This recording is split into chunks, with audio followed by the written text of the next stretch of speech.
csinálnék egy ilyen, hát reprezentatív a közvéleménykutatás, mert mindenki itt van, akit meg akarunk kérdezni, tehát tök jó, egy ilyen állapotfelmérés, április 12-e után vagyunk. Arra kérlek majd benneteket, hogy mindenki akkor tapsoljon, amikor elérünk ahhoz a számhoz, amit ő érez. Csinálunk egy skálát 1-től 10-ig. Az 1-es az azt jelenti, hogy hát azért megvolt ez a változás, de nagy félelmek vannak bennem, bizonytalanság, kétség, fog-e ez menni.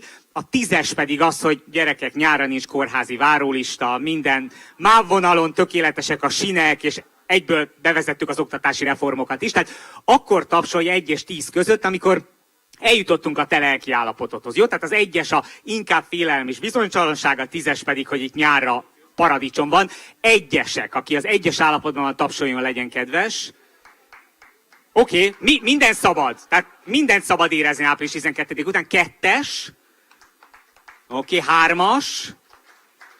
4-es. 5-ös.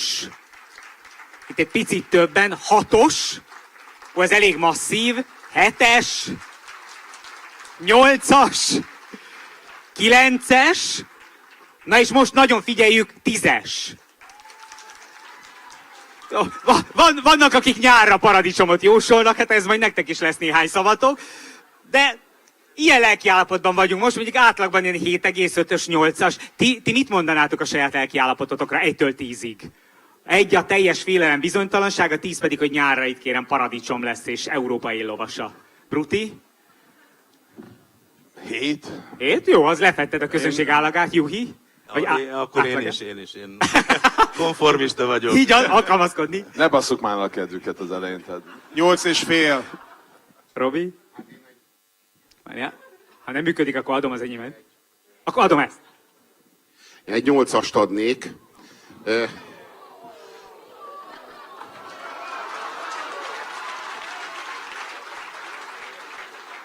Két dolgot kell elkerülni. Az egyik az éberkóma, hogy most aztán visszafeküdjünk, és azt várjuk, hogy ez most már a jó elit, ez most már a jó vezető. A jó vezető köztudottan jól vezet, úgyhogy ő most már a tutiba elvezet minket. Visszafeküdnénk aludni egy kicsit, ezt nem kéne. A másik viszont, amit nem kéne, az ennek az ellentéte, az ellentmondás látszólagos. Türelmet és méltányosságot kell gyakorolni a most felálló hatalom iránt.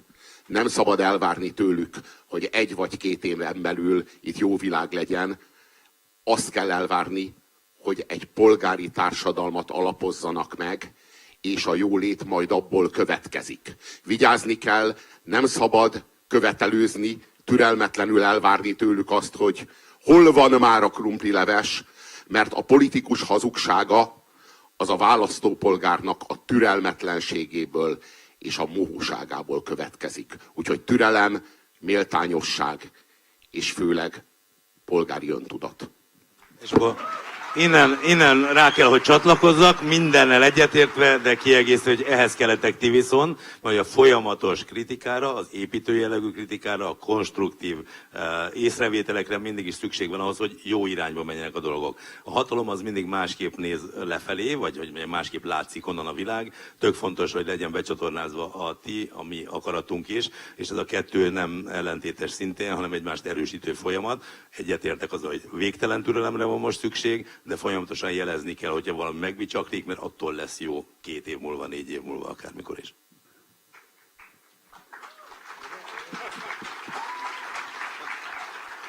Én magam részéről is egy ilyen, mint humorista, türelmi időszakban vagyok, egy ilyen kegyelmi időszak van a Tisza fele természetesen, és nem bántjuk őket, meg nagyon szar, hogy most így hirtelen kormánypárti humorista vagyok, tehát hogy ez számomra egy picit ez még szokatlan, hogy én egymagam vagyok a baginacsa, tehát hogy jó, kitelik, de érted akkor is, tehát.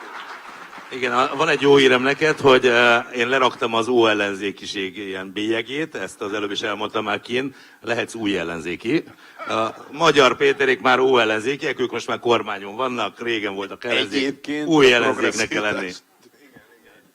Ez működött. Hogy sikerült? Mi vezetett április 12-höz? Mit gondoltak? Mi a kiváltók? Mi az, ami miatt 7-es és 8-as osztályzatokat adok? Hát gondolom, én kezdem akkor. Hát mit tudom én? Tehát, hogy az emberek megutták ezt a szarságot, azért 16 év alatt nagyon sok mindent meg lehet unni, és főtünk egy darabig, és egyszer csak azt mondták, hogy várja, most már tényleg bajok vannak, és egyre több ember fedezte fel saját magában is, hogy talán eddig nem jó helyre szavazott, talán azok a problémák, amiket súlykolt az ellenzék, az talán létező dolog, és egyszer csak átfordult ez az egész, és láttuk, hogy napról napra egyre többen lettek, akik ellenezték. Ez nyilván ehhez kellett ennek a szép embernek, aki most miniszterelnök lesz. Ennek lehet az elképesztő munkája kellett hozzá. Nem akarom dicsérni egyébként, de hogyha pont ezt beszéltük itt az öltözőben, hogyha valamit nem lehet ráfogni, azt nem, hogy lusta. Tehát, hogy elindult, ment, és beszélt. És gyakorlatilag levegőt sem vett a csávó, és le se lehetett lőni, és megcsinálta ilyen szinten, és egyre több ember csatlakozott hozzá, úgyhogy nyilván részemről, amit én tapasztaltam. Hát azt hiszem nem az a műfaj, hogy erre egy részletesen lehessen válaszolni. Én azért mindenkinek hálás vagyok, aki nem csak az elmúlt 2 évben, hanem előtte is tevékenykedett, mondjuk úgy, hogy rendszerváltásért. Tehát, hogyha azt mondjuk, és azt mondta Robi az előbb, hogy legyünk méltányosak a jelenlegi hatalommal, én azért azt is elvárnám, hogy ez a hatalom is legyen méltányos azokkal, akik 16 éve, vagy akár még régebben küzdöttek azért, hogy ne egy Fidesz-MSZP tartsa kézben az országot. Itt azért azt látni kell, hogy ez túlmutat egy picit a NER alapulásán is. Tehát itt előtte is voltak problémák, nagyon sokan felemelték már azért is a szavukat. Én feléjük is azt gondolom, hogy fontos megemlékezni, és fontos megköszönni azoknak is, akik akár már ki is koptak, mert hogy tönkrementek, mert nem bírták a csatát, mert nem tudtak folyamatosan menni, és ők se lusták voltak, feltétlenül nem voltak felkészülve arra, amit a Fidesz politikának nevezett a lejárató kampányoktól a nem tudom, más megalázásáig és kicsinálásáig, fekete ruhás nővértől a zöld dosszi és jaj, segítsetek nekem, kérlek, ezt ti mondjátok. Horváth András így van, vagy Pukli Istvánra, nem tudom ki emlékszik a tanárhoz. Tehát egy csomóan ebbe Váradi András, tehát hogy itt azért tényleg én azt hiszem, hogy róluk muszáj megemlékezni. Nekik is igenis köszönhető az, hogy a társadalom az 2024-re, mire Magyar Péter megjelent, megérett arra, hogy őt úgy fogadja, ahogy. Szóval ez sok tényezős azért, de az alapja még mindig az, és nem nyalok esküszöm, de hogy ti vagytok. És nekem ez tényleg komolyan gondolom, és ebben vagyok igazán bizakodó, hogy bocsánat, hogy sokat beszélek, egy mondat lesz már, csak hogy a fiataloknak azért vagyok nagyon-nagyon, nem is az, hogy hálás is, de azért vagyok iszonyatosan bizakodó, mert hogy nekik megvan az a Gulyás Marcisan mondva ős élményük, hogyha beleállnak egy ügybe, és mennek, és csinálják, akkor igenis számít a szavazatuk, számít az, hogy részt vesznek valamiben, és azzal sikert lehet elérni, és én ebben bízom, hogy a következő 20 év, amíg ők lesznek az a generáció, akik a politikát viszik, ez meghatározó lett, mint élmény nekik, és ez az, ami szerintem most tényleg alapot ad arra, hogy demokrácia jöjjön létre. Robi?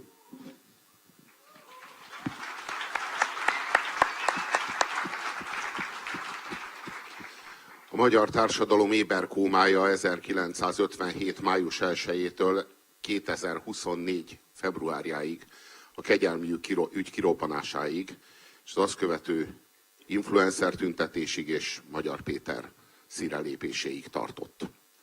Ez egy óriási, hosszú időszak. Acél György és Kádár János meghajlították ennek a népnek a gerincét, és a politikai osztály nem csak a rendszerváltás, már a 90-es rendszerváltás előtt, hanem azután is gyakorlatilag úgy tekintett a magyar társadalomra, mint amit leigázott. Úgy képzelték, és tényleg elhitték, és bizony a magyar társadalom nem is nagyon mutatott életjeleket. Szóval azt hitték, és a társadalom is elhitte, hogy a lelke halott.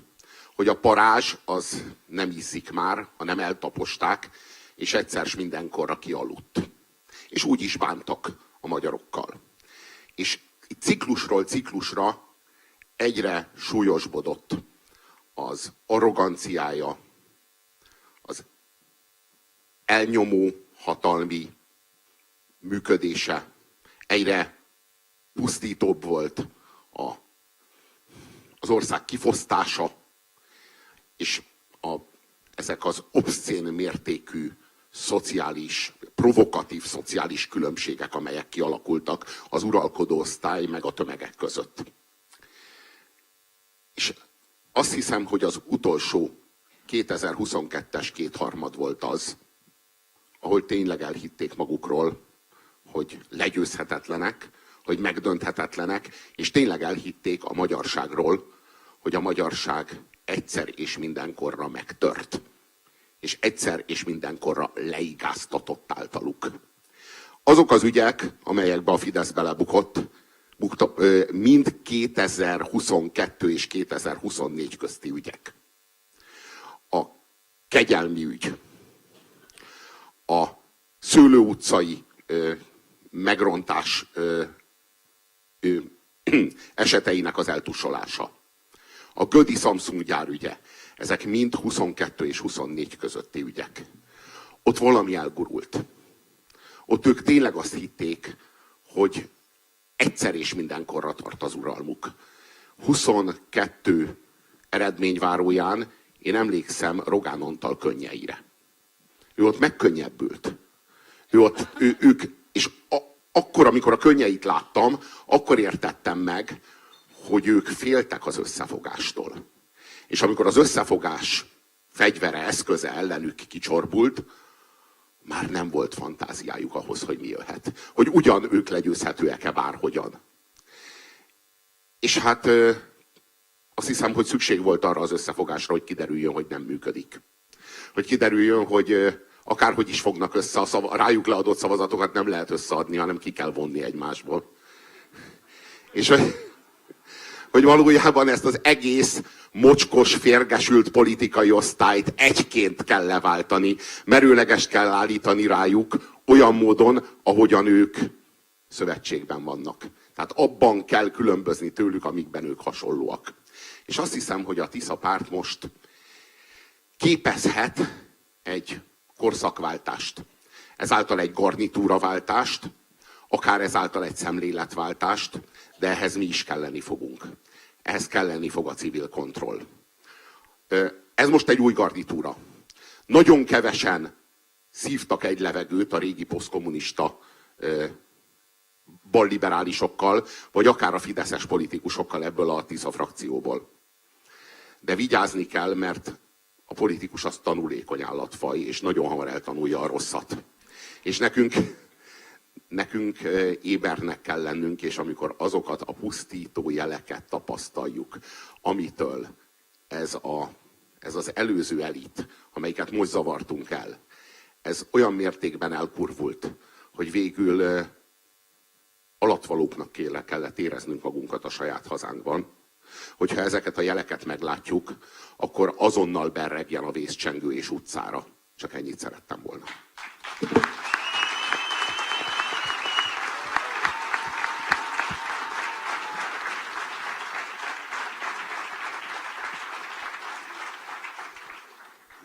Ti mit láttatok abból, hogy 2026 társadalma mennyiben volt más, mint 2022 magyar társadalma? Tehát én azt éltem meg, hogy valami olyasmivel jött szembe ez ugye a feltartózhatatlan ágyugójó, beleütközött a feltartózhatatlan falba, és gyakorlatilag kiderült, hogy az ágyugójó mégsem feltartózhatatlan, valami szembe jött. Ezt hogy éltétek meg? Mi volt ez a ti megélésetekben ez a társadalmi immunreakció, amit mi megéltünk a mi projektünkben is, aminek ugye az őrszemek és fürkészek volt ugye a április 12-én a kicsúcsosodása. A ti életekben ez hogy jelent meg? Mit láttatok ebből? Elkezdem, hogy ne te szívjál mindig, mert azt én szeretek. Tudok beszélni egyébként én is. De most ne vedd el, körbeadjuk, jó?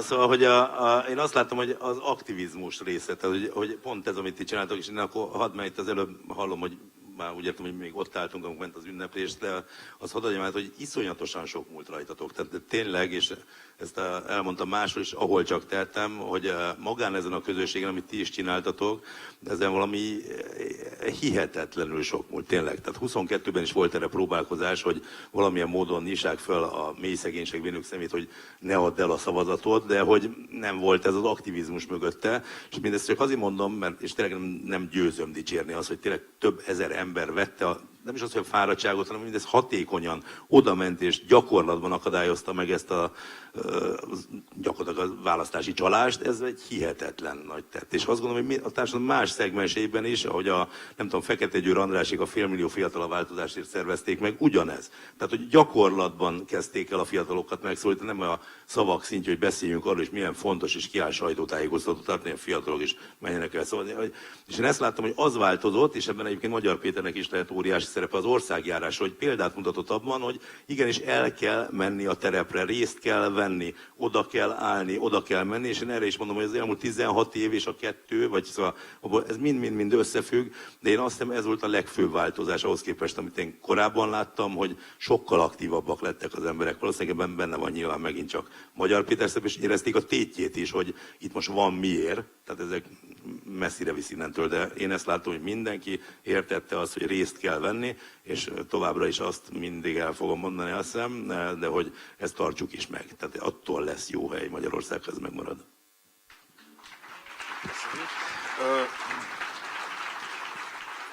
Ami legfontosabb egyértelműen az aktivitás, tehát hogy itt mindenki részt vett, és mindent csinált.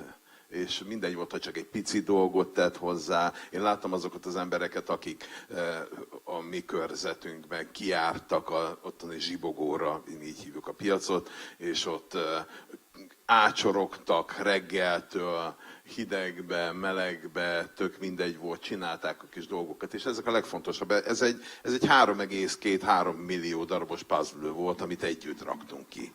És talán ez a legfontosabb. És nyilván kellett ehhez egy vezető egyéniség, de a 2022 után volt egy olyan apátia, és volt egy elképesztő csalódás. Valahogy nekem nem volt az, mert én tudtam, hogy az nem fog működni. Nem tudom, én abban nem bíztam se, hogy az Istennek se. És én nekem már készen volt rá a kis videóm, hogy mi van, ha buknak. Tehát én már tudtam, hogy mit fogok felvenni, meg is volt írva a szövege. Akkor győztes videó nem volt? 22. Nem volt, abszolút nem volt győztes videó, én ebben nem láttam azt, hogy ez nyerhet ott. Nem tudom miért ez nekem így nem jött, és nagyon sokan jöttek, hogy ők csalódottak és teljes letargiában vannak, és mondom, dehogy, hát csinálni kell tovább, nyomjuk tovább, és majd ez kialakul szép lassan, és azért eljutottunk, nyilván kellettek ezek a nagy botrányok, amiről Robi is beszélt, de mondom, kellett hozzá ez az ember, aki kiállt, a Magyar Péterről beszélek, ugye, és mikor ő először kiállt 24 februárjában, akkor nekem még márciusról vagy februárban már volt egy stand-upom a Sóder Klubban, amikor arról beszéltem, hogy na jó, itt van a szőke Luke Skywalker a Tatooine bolygóról, a gonosz birodalommal szembe, csak a Luke Skywalker nem dolgozott 15 évet a halálcsillagon. És előtte. De hogy ezt nem tagadtam meg máig sem, mert akkor ezt éreztem. Viszont akkor kiírtam februárban a Facebook oldalra, hogy oké, van itt ez a fickó, aki jókat mond, jó dolgokat fog elvileg tenni, már az elmondása szerint, adjunk neki időt. Nézzük meg, hogy itt lesz egy év múlva. Most ehhez képest fél év múlva már Tisza-szigeten volt. Tehát, hogy én is változok, és azt láttam, hogy ez a lendületen nagyon sokan belevetették magukat a munkába, és ez tényleg meghozta a gyümölcsét. Hiába lett volna ő ott, és hiába lettek volna páron, hogyha a nép egyszerűen nem érik meg erre a feladatra.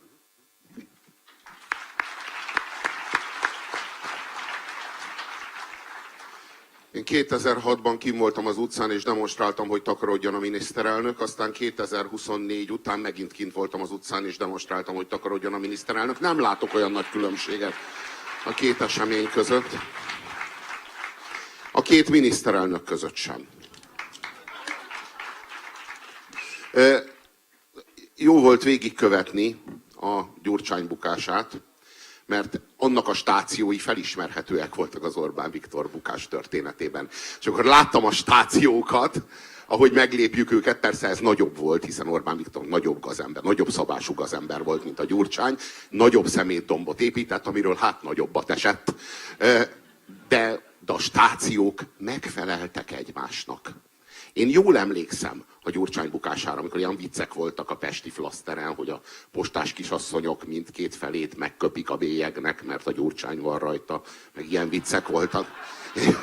Jól emlékszem erre, és hogy ez az Orbán Viktorral, ehhez nem volt fantáziám, hogy ez az Orbán Viktorral mindez megismétlődhet. Stációról stációra, jól emlékszem a stációkra.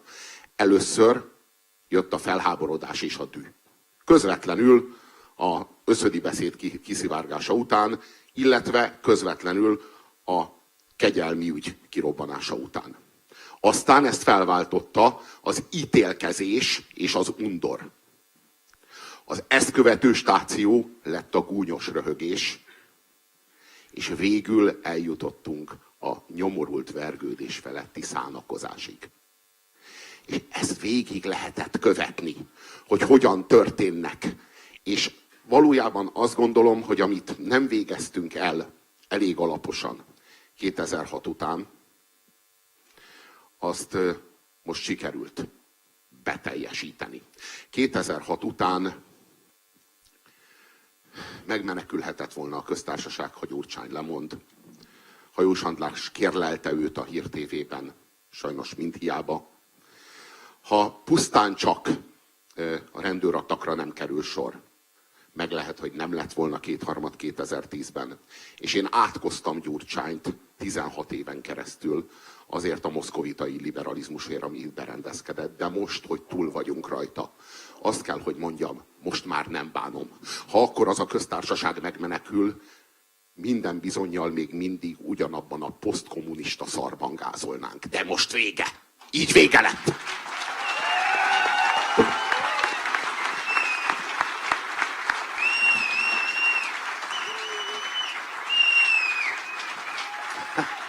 Csak egy valamit felejtettél, hogy ráment 16-20 évünk, de hát ez ki nem szarja le, érte, tehát egyszer élünk. De...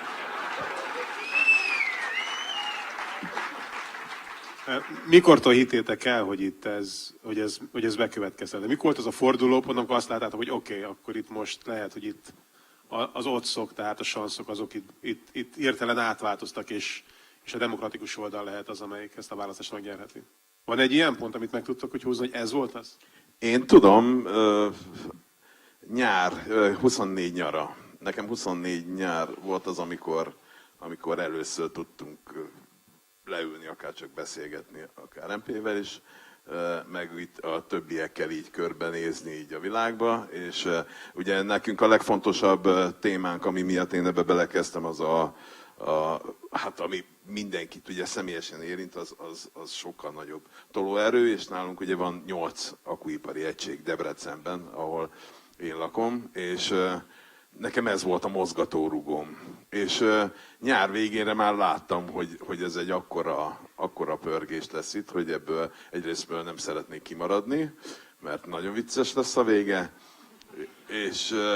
és az is lett, úgyhogy talán nyertem. Kár, hogy nem fogadtam. Lehet itt fogadni. Hol volt, amit betiltottak Magyarországon? Ott igen, a Polymarketen sajnos annyi pénzem nem maradt addigra, mert közben a fél országból kitiltottak a picsába, de ez most egy másik kérdés. Jó, hát én nem hittem el. Tehát, hogy tényleg nem, én még a választás nevű műsort éjfélig terveztem, mert hogy kell. Tehát azt tényleg őszintén nem gondoltam, hogy fél 10-kor kiáll Orbán Viktor és bejelenti, hogy ezt így ennyi. Azt meg, hogy egy hétre rá már menekülnek ki, és ezt én bocsánat, hogy ismétlem magam, mert már kint is beszéltünk erről, de muszáj mindenhol elmondani. Szóval az, hogy Rogán Antal arra alkudozik az amerikaiak, hogy beengedjék, mert odaadja cserébe az orosz ügynök listát, és akkor ez jó, ezt azért mondom el mindig, hogy hát eljut az oroszokhoz, mert azért az mégis megoldanának pár kérdést. Szóval a lényeg, hogy én tényleg nem hittem el, de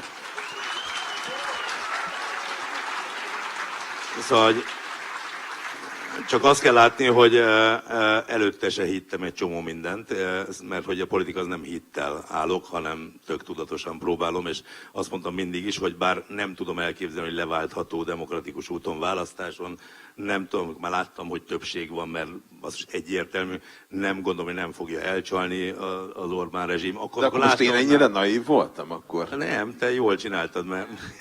De nem, hogy akkor, mert, nem, csak én, mindenki érzelemmel ment neki ennek, és az a baj a Magyarországnak, mindig érzelemmel megyünk neki. Nem, ezért jó, hogy voltak emberek, akikben volt hit. gondolkodtak. Tehát, hogy már úgy értem, hogy ezt így elgondolták. Én nem hittem el, amikor már látszott az, hogy simán a kétharmad lehet, hogy akkor majd nem tudom, átadja a hatalmat, tehát ezért mondom, hogy de.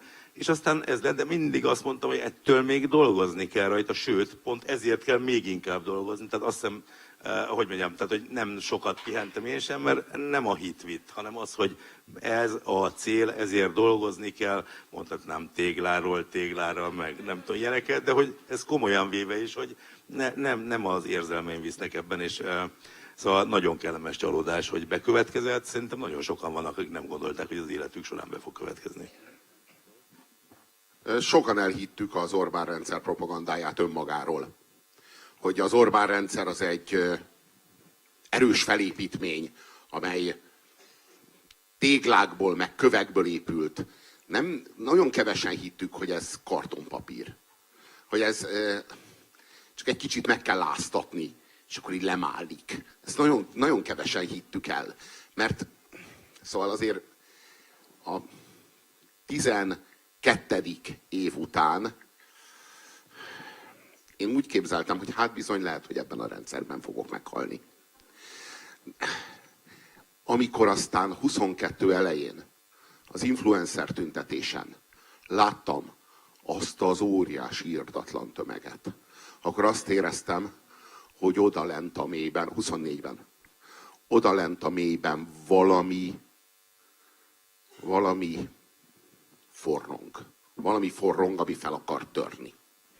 És amikor arról az influencer tüntetésről hát így hazaküldték az embereket, mondván, hogy köszönjük szépen, sziasztok, akkor volt bennem egy nagyon nagy aggodalom, hogy úristen, ezt az erőt csatornázni kellene, mert ha ez az erő most megint eloszlik, akkor Orbán Viktor visszaszerzi a pillanatot, esetleg visszaszerzi a közfolyamatok alakításának a privilégiumát.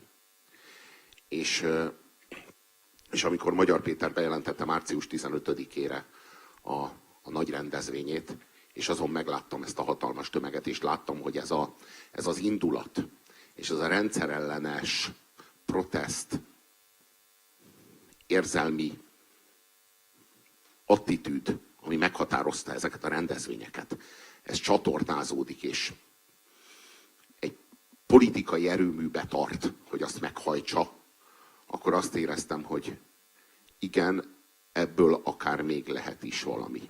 De őszintén én ezt akkor hittem el, amikor én is egy ilyen választási műsorban ültem, és kérdeztem a szakértőtől, hogy mennyi az esély a kétharmadra, és azt mondta, hogy 99,9%.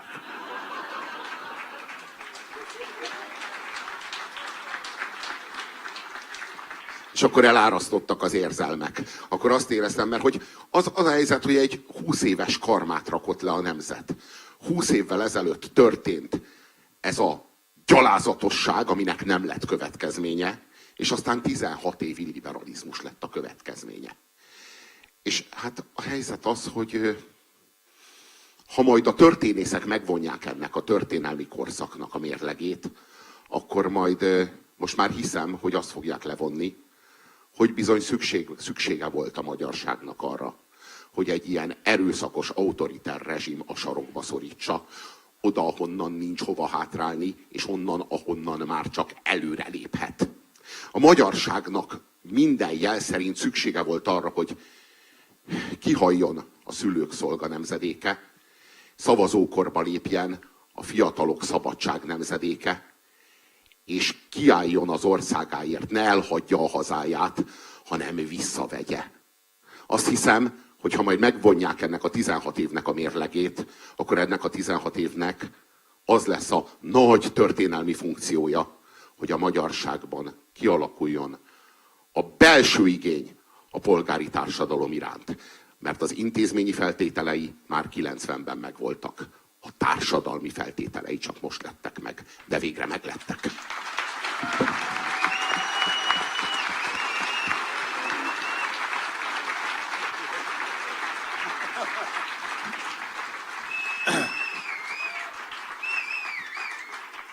Én akkor éreztem, hogy itt váltás lesz, amikor a nyomozás során a papíron legállampártibb körzetekben Szabolcsban például olyan szunnyadó, csendes, titkolózó, nem meri fölvállalni a politikai attitűdjét, de a beszélgetés közben kijön, hogy ez egy olyan rejtett tartalék, amivel nem is tudom, hogy mennyire jut el a közvéleménykutatókhoz, de az világos volt, itt valami radikálisan megváltozott. Tehát én nagyjából novembertől éreztem, hogy ez itt váltás jöhet, hogyha itt a legerősebben fideszes körzetekben is egy ilyen szunnyadó potenciál van a demokratikus oldalon. A másik pedig konkrétan a győri beszéd. Tehát az a győri beszéd március 27-én, ahol a biztos választás elvesztette biztos választás jellegét, és a többit ismerjük. Na, a választás jellegét is elvesztett. Itt volt egy olyan, amikor az egésznek nekiálltunk, és azt gondoltuk, hogy 200 000 szavazat a tét, és nagyon gyorsan, heteken belül visszajött az információ, hogy itt egészen más ambíciók vannak. Tehát itt a rendszer 5-600 000 szavazat bezsákolását tűzte ki célul, és akkor jöttünk rá, hogy oké, itt egészen mások a tétek, azért akkor mások voltak az erőviszonyok, közvéleménykutatások alapján, és akkor az a kérdés merült fel bennünk, hogy lehet ez sikeres? Én szkeptikus voltam, de mi van akkor, hogyha igen? És ha sikerül most egy 5-600 000 szavatot behúzni, akkor mennyi lesz ebből majd 2030-ra? Tehát, hogy ez a rendszer épül tovább, és lesz ebből, nem tudom, 800 vagy 900 000 szavazat a következő választásra, akkor lehet-e már lehetőség arra, hogy formálisan ezzel a rendszerrel, a formális eljárás során ezzel a rendszerrel valamit kezdjünk? És nyilván ezért akartuk az egészet tematizálni, de az volt az érzésünk, hogy nem csak úgy, tehát nem úgy megyünk oda, mint nem tudom, az Ádámmal mondtuk, a Tompos Ádámmal, amikor január közepén ugye becsatlakozott a projektbe, és gyorsan találtak kémia, és úgy néztünk ki, mint két hittérítő. De az volt a vicces, hogy nem nagyon kellett már téríteni nagyon sok embert, hanem szembe jött valami hasonló érzület, akkor, amikor már ez a bizalom megteremtődött. Ugye az a kérdés, hogy mi a dolgunk. Tehát mi a dolgunk nekünk a jövőben, civileknek, akcióközösségnek, mik azok az irányok, amikkel azok az akciók, amikkel tudjuk nem garantálni, de segíteni azt, hogy ebbe az utcába még egyszer a magyar társadalom ne menjen be. Tehát mi az, mit javasoltok, ennek a rendezvénynek a célja részben az, hogy a demokratikus átalakulás kiemelkedő egyéniségeinek most kicsit kölcsönözzük az elméjét, és tippeket, ötleteket szerezzünk tőletek, hogy mit gondoltok. Mit tegyünk, mire fókuszáljunk, hogy még egyszer ebbe az utcába, ebbe a zsákutcába ne forduljon be a magyar társadalom. Először is tök jó, hogy azt mondod, hogy kiemelkedő alakjai, de nincs kiemelkedő alakok. Tehát én magamról nem is értettem, én Debrecenben ülök a kis szobámban, és csinálom a hülye videókat, és aztán kijöttem így a napra, és nem győztem selfie-t adni, és nem értettem, hogy mi a lófasz változott, mikor 16 éve, 18 éve nyomom a stand-upot, és akkor most meg ez van. Tehát igazából nem én változtam, hanem az emberek, rájöttem. Arra viszont jók voltunk, Júj is, Robi is, ti is, bárki, aki ezzel foglalkozott. Rengeteg ember van nyilván, aki ezzel foglalkozott, és most nem tudjuk itt név szerint felsorolni őket, de arra jók voltunk, hogy egy ilyen táptalt biztosítsunk azoknak, akik igazából szerettek volna tenni valamit, csak mondjuk nem tudtak, vagy nem úgy érezték, hogy egyedül ő mit csinál, mi lesz egyedül. Mi is, akik, ugye, én is már írtam annak idején a Rádió Kabaréból, még ki nem tiltottak dalt. Gyurcsányról is írtunk, a M6-osnak a Mutyiáról. Tehát, hogy akik már nagyon régen csinálnak, minden apró kis végig lehet ezen menni, hogy miket csináltunk, és szerintem így az emberek megtanulták, hogy igenis nem csak bólogatni lehet, meg elhesegetni, hogy mi nem vagyunk senkik, és bennünket úgyse jegyez senki, és egyedül mit ér a mi szavazatunk, hanem szép lassan megtanulták, hogy egységben az erő. Az viszont, hogy nektek mi lesz a következő feladatotok, Ez egy roppant jó kérdés. Én már is tudok neked témát. Tehát 50-valahány akugyárat vagy akkuipari egységet akarnak Magyarországon létrehozni, vagy már létre is hoztak, és rendkívül károsok, és ezek a cégek híresek arról, hogy nem nagyon tartják be azokat a szabályokat, amiket be kellene tartani. Na most mindannyian azt gondoljuk, hogy ha van kormány akarat, akkor ezek megszűnhetnek, ezek a problémák. De ez nem így lesz, mert nagyon sok emberre lesz szükség, és akár ugyanúgy megszólítani, nektek megkeresni azokat az embereket, azokat a dolgozókat, akik amúgy tudnának beszélni, lenne miről beszélniük, de nem merik elmondani, mert egzisztenciális okokból, vagy csak egyáltalán félelemből, meg aláírtak egy szerződést, nem tudnak beszélni. Sokkal nehezebb téma, mint a szavazópolgárokat megszólítani, hisz nekik nem volt semmilyen szerződésük, de ez például egy nagyon kényes téma Magyarországon, és láttuk Göd esetét, ahol már derültek ki dolgok, hogy mennyire durva és mennyire pofátlan módon szennyezik a környezetet. Tehát ez lenne például szerintem az egyik vonal. De hát annyi probléma van ebben az országban, konkrétan a torka vérzik minden irányból, 10 sebből, hogy válasz egyet, dobjál fel egyet. Lesz téma szerintem, nem kell, hogy most végeztünk, sziasztok, és akkor itt befejezzük. Igen, szóval én a nagy képet azt most nem nyitom ki, mert szerintem a Robi arról sokkal többet és jobban fog tudni beszélni, mert szerintem amit ő elkezdett már korábban is szervezni, mondani, csinálni, a polgári polgári ellenállás mozgalom, nem, mi egyszer csinálunk egy polgári engedelmességi mozgalmat, akkor bementünk a rendőrségre, hogy engedelmesek vagyunk, de a polgári ellenállás mozgalommal szerintem erről fog szólni, és szerintem pont erről majd fog tudni beszélni. Én, meg a témák tényleg rengeteg van. Én tevékenységet tudnék ma azt hiszem egy ilyen közösségnek, azt csak mint, hogy mondjam, vezetőnek mondom, hogy mindig ugye mozgatni kell valahogy, rengeteg ledarált papír van mindenhol, felhívnám rá a figyelmet.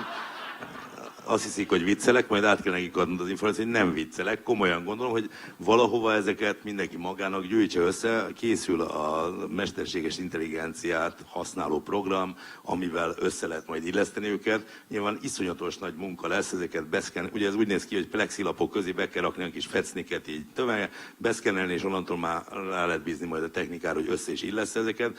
De szerintem nagyon sok helyen vannak akugyárak környékén például, ahol darálnak, mindenhol darálnak.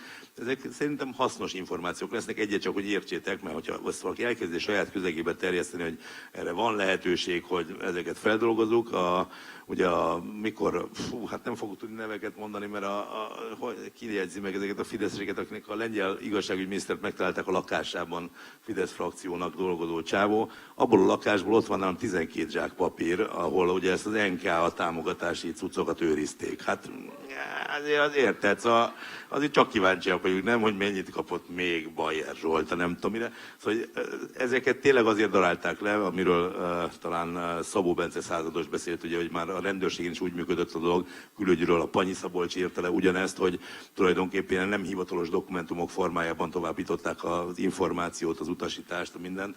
Ezeket darálják, tehát hogy szerintem ez tök hasznos tevékenység, le lehet kötni az energiákat, amíg nincsen meg a megfelelő téma, vagy ilyesmi. Tehát egy ilyet javaslatot tennék, hogy gyűjtsétek, rakjátok le egyelőre, és nyilván majd, hogy mondjam, hát kapcsolatban leszünk, és akkor majd el lehet kezdeni persze puzzle alapon is összerakni. Az egy hosszabb tevékenység, de hogy, na jó, szóval ez. 24 februárja óta 2 év telt el, és megváltozott Magyarország. 2 év alatt. Én emlékszem azokra a napokra, amikor kipattant a kegyelmi ügy. A politikai közéleti tartalmaknak a kattintás száma 1 hét alatt meg 3-szorozódott. Rogán Antal is, természetesen Rogán Antal lázasan mérte a közvéleményt, és Rogán Antal jelezte Orbánnak, hogy óriási a baj. Akkoriban használta Orbán a kifejezést, miszerint rémálom, ami zajlik. Azonnal elengedte Varga Judit és Novák Katalin kezét, remélve, hogy az üszkös végtagot levágja, és akkor a fertőzés nem terjed tovább. De már késő volt.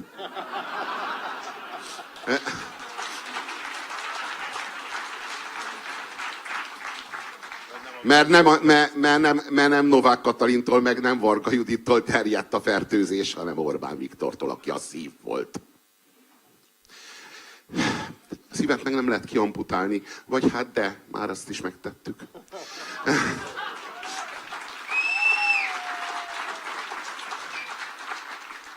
A nagyon fontos, hogy azt a megváltozott attitűdöt, ami 2 éve uralkodik Magyarországon, ezt fenn kell tartani. Fenn kell tartani azt az érzésvilágot, hogy a magyar embernek fontos a hazája. Érzelmi kérdés, hogy mi lesz a hazánk sorsa, mi lesz a nemzetünk sorsa. Ez az attitűd, ez a szellemiség 1956 óta nem volt megtapasztalható itthon. Ez tért vissza 24-ben. Erre úgy kell vigyázni, mint a legnagyobb nemzeti kincsünkre. Mert ebből és csak is ebből fakad a szabadság, és ha ez elhamvad, vagy újra elfelejtjük, vagy újra ráalszunk, akkor visszatér a rossz álom. Azt hiszem, hogy le kell fektetni alapvető normákat, és le kell vonni alapvető tanulságokat az elmúlt 36 évből. Az egyik az, hogy soha többé nem szabad engedni a következő politikai osztálynak, bármelyik pártjának, vagy politikusának, hogy itt a nemzettudatot, a hazafiságot, a magyarságot kisajátítsa. Ja, még egyszer elhangzik ilyesmi, hogy a nemzeti oldal. Azonnal az asztalra kell verni. Ezt nem szabad tűrni tovább. Soha többé.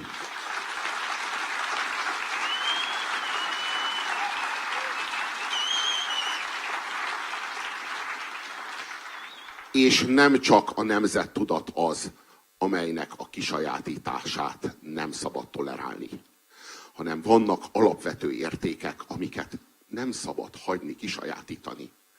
Az európaiságot, vagy a civilizáltságot, vagy a kulturáltságot, mert a másik politikai oldal meg ezzel operál, hogy te kirekesztesz a magyarságból, oké, én kirekesztelek Európából. Ez egy nagyon-nagyon rossz rutin. Ez juttatott minket az Orbán rendszerbe. Erre a kölcsönös kirekesztésre, a másik ember közös értékekből való kirekesztésére építette fel Orbán Viktor a rendszerét. De ha nem Orbán építette volna, hanem a baloldalnak lett volna egy ennyire gátlástalan szavazatszédelgő az ember vezetője, akkor az építette volna. Itt ez a rutin, ez a közgyűlölet, amire a politikusok ráakaszkodnak, és abból hatalmat termelnek. Ez az igazi probléma. Amikor Tölgyesit megkérdezik, hogy mi itt az igazi probléma Magyarországon, amiért történelmileg minden annyira rosszul alakult, akkor ő azt válaszolja, hogy nem a korrupció. Azt mondja, hogy a korrupció a régióban nagyjából hasonló mértékű volt. A közgyűlölet. Ő úgy hívja, hogy a túlhajtott ideológiai szembenállás. De ezt sokféleképpen hívhatjuk, én általában úgy szoktam hívni, hogy a turániátok. Az, hogy a magyar nem tud se románt, se szlovákot, de senkit a világon úgy gyűlölni, mint a másik magyart. Ez egy rettenetes átok. Ezt kell megtörnünk. Ha erre képesek vagyunk, akkor a pokol kapui sem vesznek erőt a magyarságon.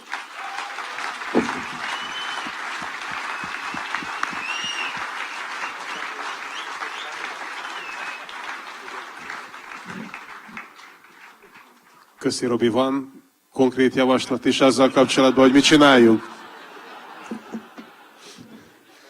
Én úgy képzelem, hogy a De Akció közösség az egy dokumentumfilm stúdió lesz. És hogy tulajdonképpen ez a film, ez nem az opus magnum, hanem tulajdonképpen az ászlóbontás. Hát én azt hiszem, hogy bőven van mit feltárni Magyarországon. És hiszem azt, hogyha ilyen műhelyek működnek, és a politikusok torkán rajta van a kés, és a politikusoknak tevékenysége az napi szinten kontrollálva van.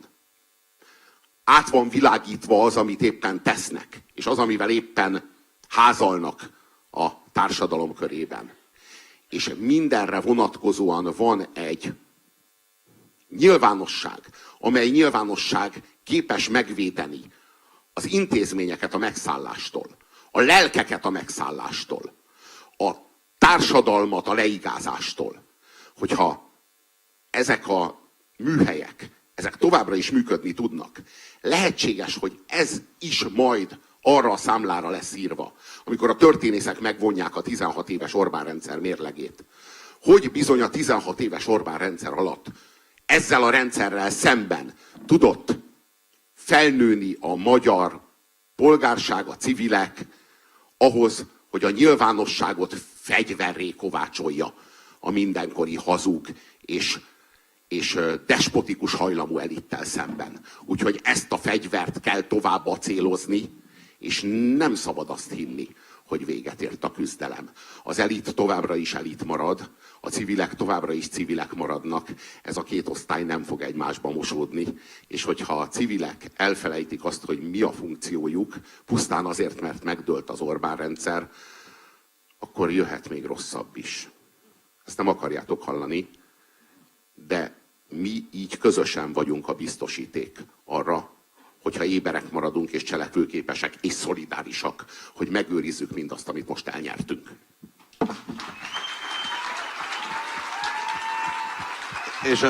És akkor léci, addig gyűjtsétek a ledarált dokumentumokat. A mi koncepciónkban mi feldobjuk a labdát, de egy akciósorozat keretében igyekszünk le is ütni azt. Vagy legalább részben. Tehát tematizálni valami, egy randomizált, a szőnyeg alá besöpört, ignorált témát, lásd szavazatszerzés, ami egy ilyen roma roncsderbiként volt ábrázolva, tele előítélettel és alapvetően tudatlanul, igazából nem látta a társadalom, mi se láttuk, hogy ennek milyen mélységei vannak.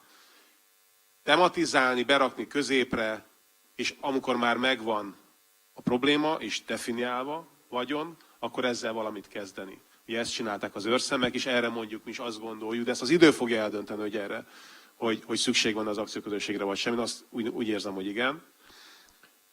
Hogy nem csak a szavazatszerzés ellen van szükség őrszemekre, hanem a demokráciának szüksége van őrszemekre. És ez a fajta szerveződés, ami a társadalom immunrendszerének a megnyilvánulása, a civil közösségeken keresztül, amelyek összedolgoznak, beszélnek egymással és alkotnak, cselekednek együtt. Ez teljesen valószerűtlen sztori volt, hogy ezzel a molokkal, ezzel a gyakorlatilag az állampárt által támogatott maffia-szerű szerveződéssel szemben embereknek semmi más eszközük nincs, sem, mint a mobiltelefonjuk, gyakorlatilag két vára fektessék a rendszert. És ez lehetőség volt a szavazatszerző maffiával, a szavazatszerző gépezettel szemben, akkor ez képes lehet másra is. És azokat a témákat keresünk és ügyeket, ahol ezt a fajta dinamikát, ezek az egymásra épülő hullámok, amit kivált egy filmes eszközökkel, kivált ez a társadalmi szerveződés, kivált ugye a közösségi média, hogy ezek a egymásra épülő hullámoknak az ereje az, ami egy áttörő hatást tud elérni. Mi ilyen ügyeket kezelünk, tehát egy kicsit túllépve vagy tovább lépve pusztán a dokumentumfilmes műhelynek a keretein.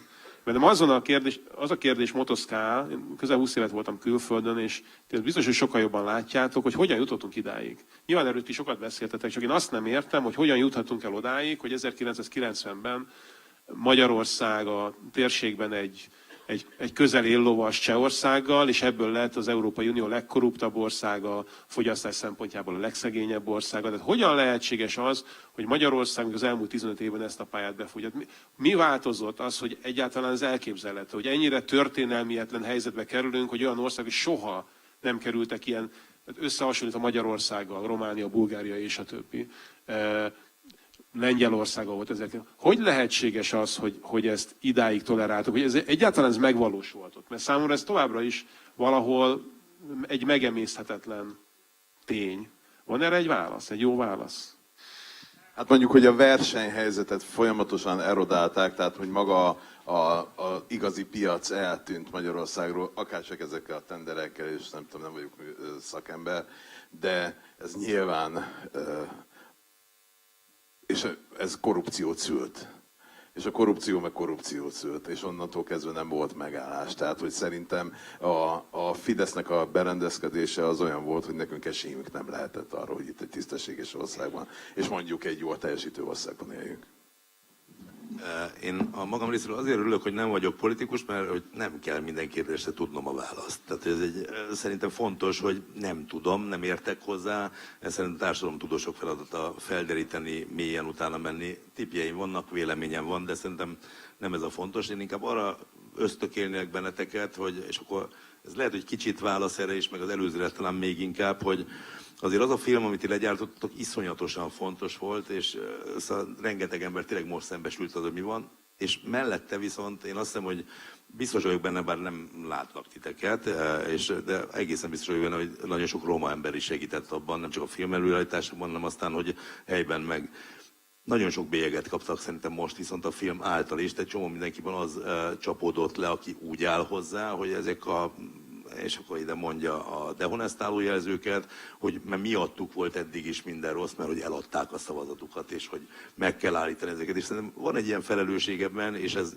innen mondom, hogy mi vezethetett ide, hogy tényleg annak nézték, és leginkább a legkiszolgáltatottabbakat, hogy bármit meg lehet velük csinálni, hogy egy szavazat 5000 forint, vagy egyel magasabb szinten egy zsarolással benne lehet tartani az önkormányzati munkában valakit, vagy még magasabb szintjén megvesszük kilóra egy, nem tudom, és akkor propagandista lesz, és mondja a hazugságot még nagyobb pénzért. Tehát szerintem van ebben felelőssége az egész társadalomnak, hogy a legszegényebbeken el kell kezdeni tudnunk tényleg segíteni, de tényleg az ő problémájukkal foglalkozni. És erre szerintem nektek iszonyú jó lehetőségetek van, mert megvan a kiépült bázis. Tudjátok, hogy kikhez lehet oda menni, tudjátok, hogy kihez lehet fordulni, és szerintem ez alapvetően változtatná meg azt, hogy épül fel a következő társadalom Magyarországon, vagy hogy mondjam, hogy a társadalom következő hozzáállás ez egészhez, hogyha, amire Robi is beszélt, hogy a szolidaritás megvan, a felemelkedés útját meg is támogatjuk őket, ebben ezzel mindenki emelkedik. Tehát azt is látni kell, hogyha ők emelkednek, az mindenkinek hoz.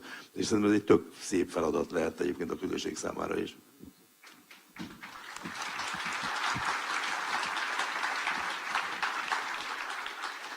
Nagyon röviden azt tudom válaszolni a kérdésedre, hogy a gulyás kommunizmus okozta ezt.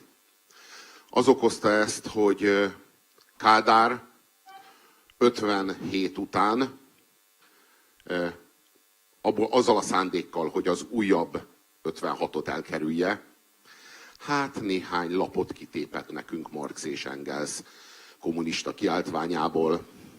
És ilyen módon hát berendezett itt nekünk egy relatíve élhető diktatúrát.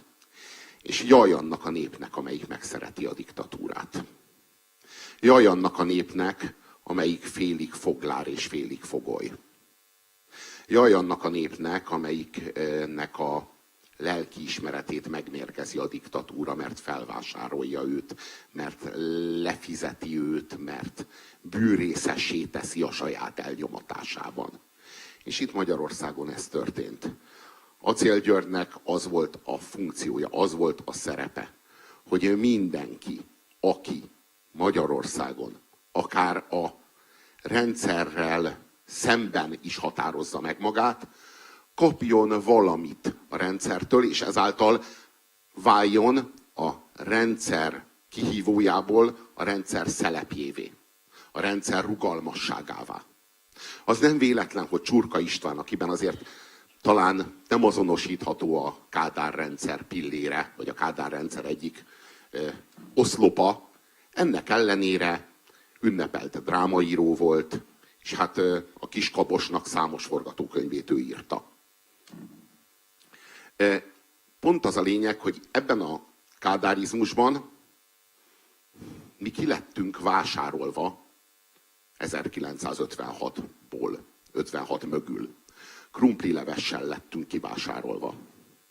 És amikor eljött a rendszerváltás, akkor lettünk nagy bajban, mert aki fogoly, annak a rendszerváltás szabadulás. De mi a rendszerváltás annak, aki félig fogoly, félig foglár? Nem is nagyon tudtuk, hogy ez micsoda. Nem is nagyon lett becsülete. A mi 89-es rendszerváltásunknak nagyjából annyi étosza volt, mint egy koránye hűtőládának. És úgy kaptuk a szabadságot ajándékba, hozzánk vágták, néztük, hogy ez micsoda, mire jó, nem tudtuk. Hát úgy 20 évig nálunk volt, de igazából nem éreztük a magunkénak. És 20 év után eldobtuk. Nem kell ez. Nagyon tanulságos mondás, hogy aki szemernyi biztonságot is felad szemernyi szabadságért, az egyiket sem érdemli, és mindkettőt elveszíti. Hát mi így jártunk. Kértük vissza a biztonságot, kértük vissza a kádárizmust. Jó, átkötve egy nemzeti színű szalaggal. És visszakaptuk. Visszakaptuk Orbán személyében. És azt hiszem, ez volt a funkciója a 16 éves illiberalizmusnak. Hogy elkezdjen hiányozni nekünk a szabadság. Úristen, mit tettünk? Mit dobtunk el magunktól? És vissza kellett mennünk a kereszteződéshez, megkeresni. És amiután fáradtságosan megtaláltuk, és magunkévá tettük újra, azt hiszem, most már lesz becsülete.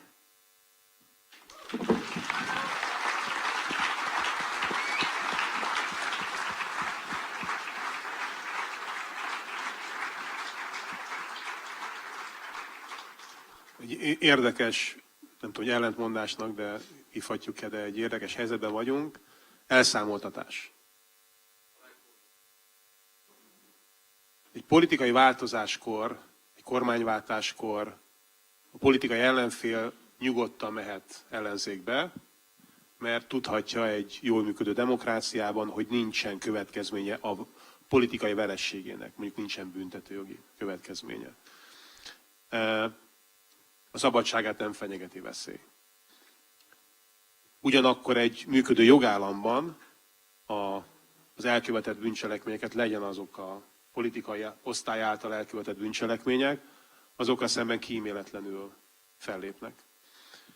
És az a kérdés nyilván az első egyfajta a stabilitás jegyében, a második pedig nem tudom, talán a jogállamiság jegyében, vagy az igazság jegyében történő fellépés, meddig tud elmenni az elszámoltatás, és meddig menjen el az elszámoltatás ezzel a 16 év NER uralommal szemben. Hát a legvégéig. Ez nem kérdés. Mondta itt valaki itt a nézőtérről, hogy ez a legfontosabb.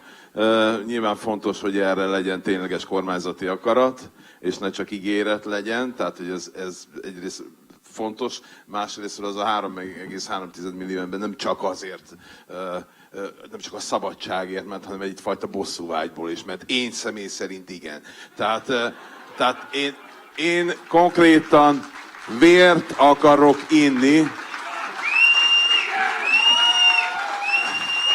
de azt a vért, amit kiszívtak belőlünk. Tehát a saját véremet szeretném visszakapni, mert 16 évig gyakorlatilag tönkretettek bennünket. És nem csak azok az emberek, hagyd már abba, el se tudok mondani. Majd tapsolsz utána, úgyis Robi nagyokat tud majd mondani. Én csak ez a paraszt gyerek Debrecenből, aki most felbaszta az agyát. De hát nem most basztam fel, hanem nagyon régen felkúrtam. És egyszerűen annyi pénzt, amit nem tudunk megszámolni, nem értjük, hogy ez mekkora összeg, hogy mekkora lehetőséget vett el az a népünktől.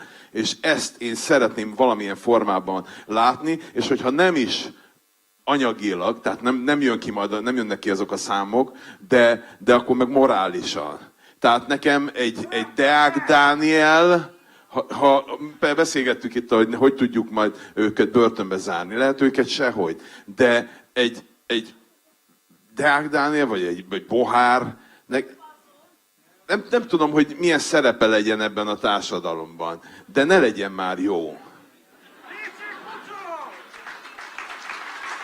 még az is kevés. Tehát az is kevés, hogyha most innentől fogva WC-t pucolom, mert nagyon jól tudjuk, hogy iszonyú mennyiségű pénzt vettek fel, és akár legális úton lepapírozva, ő most a x 100 milliójával nagyon jó el fog érdegélni egy másik ország, mondjuk Szlovéniába, arrébb megy egyel is kész. Tehát, hogy nekem erre lenne szükségem, hogy igenis ezek az emberek bűnhődjenek valamilyen szinten. Ha csak azzal is, hogy egyszer ebben az országban már nem tudnak létezni, mint ember.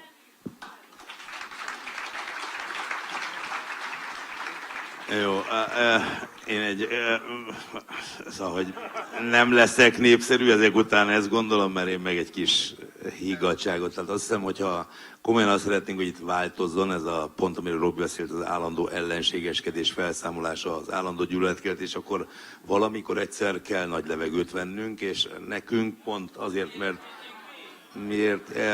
szóval, hogy kis csöndet kérek, jó, mert ha valaki itt viselt sokat, az én vagyok. Jó, tehát kis türelmet. Tehát, hogy pont azt mondom, hogy egyszer kell vele levegőt venni, és ha mi méltányosságot várunk el, és pont ezt hiányoltuk, akkor igenis nekünk, nem azért, mert ők milyenek voltak, hanem mert mi milyenek vagyunk. Engem nem az határoz meg, hogy milyennek akarnak láttatni, vagy mit gondolok másokról, hanem hogy én milyen értékekhez tartom magam. És én bizony ahhoz tartom magam, hogy jogállamilag, becsülettel, kőkeményen el kell számoltatni azt, aki bűnös, de méltányosan. Tehát, hogy ki nem bűnös ebben a rendszerben, ahogy így is mondtam, mindenki szem a láncban. Elszámoltatjuk azt a szerencsétlen roma embert, aki 5000 ér adta a szavazatát? Utána fogtok menni? Hoppá! Azt a vágót, aki az M1-ben gyártotta az anyagokat, és pénzért megvágta rendesen a propagandát, az börtönbe megy? Hol van a határa? Ki az, aki nem volt része ennek a rendszernek valamilyen szinten? Jogállamot kell helyreállítani, és jogilag mindenkit számon kérni, morálisan, erkölcsileg mindenkit fel kell tárni, megnevezni, de nem értek egyet a bosszúval, mert a bosszú bosszút szül, és akkor ez egy örök körforgás lesz. Szerintem helyre kell állítani a jogállamot, és jogállami eszközökkel a valóban bűnözőket egyértelműen, hogy mondjam, tehát, hogy szóval nem leszünk vitában, megígérem e tekintetben, csak arra mondom, hogy higgadtan, tehát hogy az soha nem vezet egy jóra, hogyha idegből, érzületből egyszerűen csak az érzelmeinket hagyjuk felülkerekedni, abból nem lesz szebb világ, hanem egy picit nagy levegő, ahogy, amit mi elvárunk egyébként, hogy vártunk el az elmúlt 16 évben, és nem kaptuk meg, szerintem nekünk ezt muszáj megadni, és mondom még egyszer, mindenki csak a saját családjában nézzen körül, hogy ki mennyire volt, hát, hogy mondjam, a kollaboráns talán erős szó, de hogy mennyire működött együtt valamilyen szinten a rendszer, akár csak a szemhunyással, a meghunyászkodással, és hogy mikortól nem. Mert hogy nagyon sokan vannak, akik 2010 óta mondták, hogy ez hova vezet, de vannak, akik még építették. Magyar Pétert elszámoltatjuk? Kérdezem én halkan. Tehát, hogy csak ezen gondolkozzatok el, hogy meddig tart az elszámoltatás. Tehát, hogy ezért mondom, hogy szerintem kell egyszer valakinek nagyvonulnak lenni, mert abból lesz egy élhető Magyarország, ez nekem meggyőződésem. Bruti? Én annyiban abszolút egyetértek egyébként, amit mondasz, és engem elvisz a hív mindig, mert csak más egy kollaboráns, vagy más egy szemet hunyó ember, meg más, aki aktívan részt vett ebbe a rémálomba. És más az, aki engem összevágva, egy másfél órás anyagból összevágva 10 másodpercet több 10 millió forintért megnyomta a neten, és eljutatta a romákhoz, ami szerint én rasszista vagyok, vagy nem tudom, mi volt a konklúzió végül.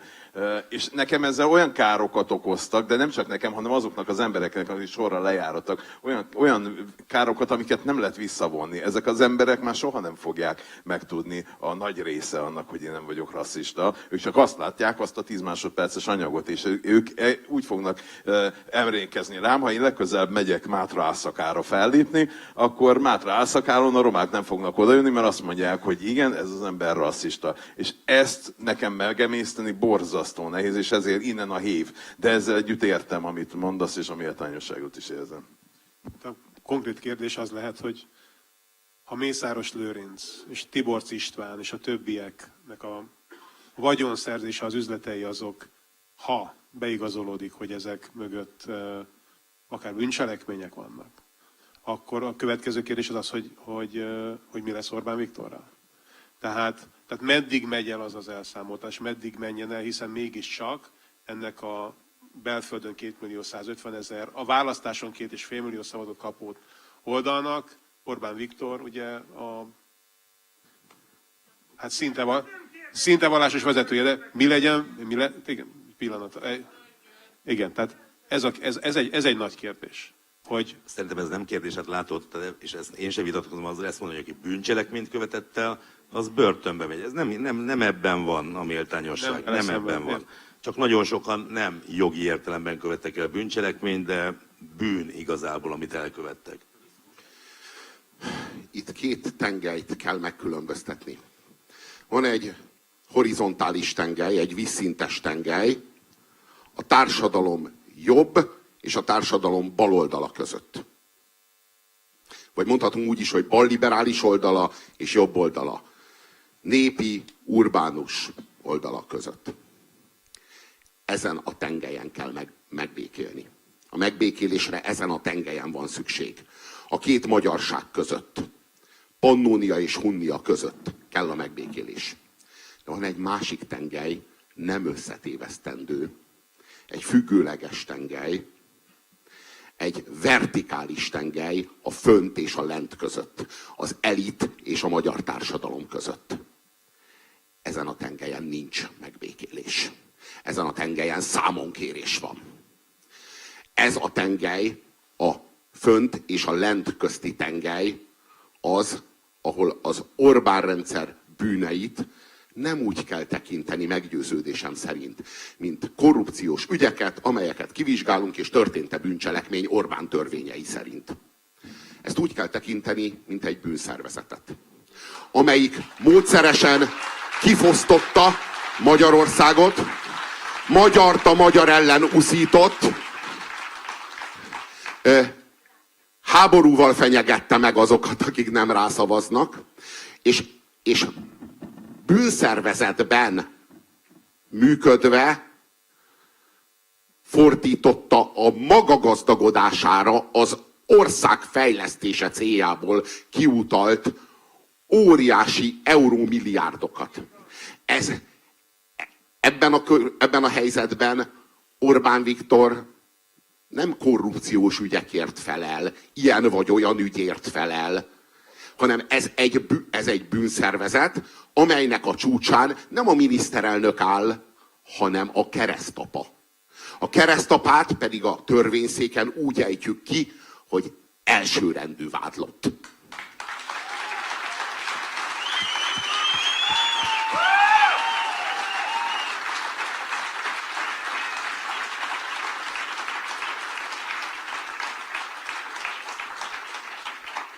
Három okból van szükség példás elszámoltatásra. Egyrészt azért, mert a társadalomban, nem csak brutiban, hanem sokakban, tízezrekben, százezrekben forrong a jogos indulat és az igazságérzet sérelme, hogy legyen végre következménye annak, ami itt 16 éven keresztül zajlott. Ezt az igazságérzet iránti vágyat, ezt a politikának igenis számon kell tartani, és ezzel a politikának igenis dolga van. Másrészt, hogyha most hagyjuk, hogy az ebből szerzett vagyont átmentsék maguknak, akkor megismétlődik az, ami 1990 után megtörtént. Ezt az átmentett vagyont, ezt vissza fogják forgatni maguknak, és politikai hatalmat fognak belőle váltani, ahogy tették azt a posztkommunisták 90 után. Megtapasztaltuk, átéltük, a következményei ismertek mindannyiunk számára. Nem szabad hagynunk ezt megismétlődni. Nem szabad hagynunk, hogy a politikai befolyásukkal szerzett vagyont átmentsék és visszaváltsák, és újra politikai hatalmat váltsanak belőle. Harmadszor pedig kell, hogy legyen egy biztosíték a következő rendszernek, ennek a 4. magyar köztársaságnak, amely Damoklész kardjaként lóg minden politikus feje fölött. Miért tehetett meg mindent Orbán és bűnszervezete 16 éven keresztül? Mert Gyurcsány nem fizetett meg a gazemberségéért, hiába volt ez Orbán Viktornak 2010-ben az egyetlen egy választási ígérete, pont ez az egy nem teljesült. Ha teljesült volna, Orbán se tehetett volna meg mindent, alig, hanem neki sem lehetett volna bármit, mert lett volna egy precedens. Ez a precedens, ez nem született meg 90-ben. Ez nem született meg 2010-ben. Ezt a precedenst most már végre le kell gyártani. Amikor majd kattan a bilincs, amikor majd vezetőszáron elvezetik ezeket, az üzenet lesz minden politikusnak, hogy ez nem fér bele soha többé.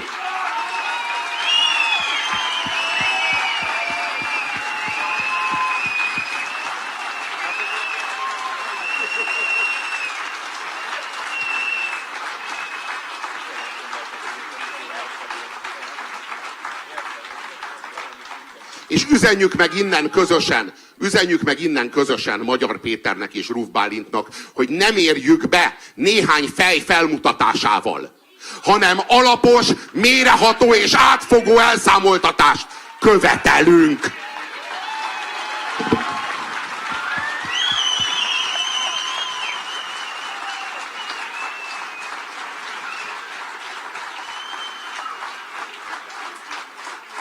Uraim, köszönöm szépen, hogy itt voltatok. Ha a bemutatás elmaradt, Brutti, Tóth Imre.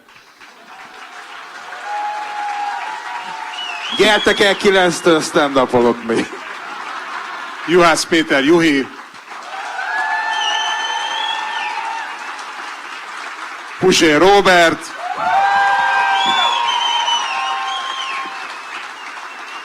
Tímár Áron voltam. 9 órakor Köszönjük a figyelmet!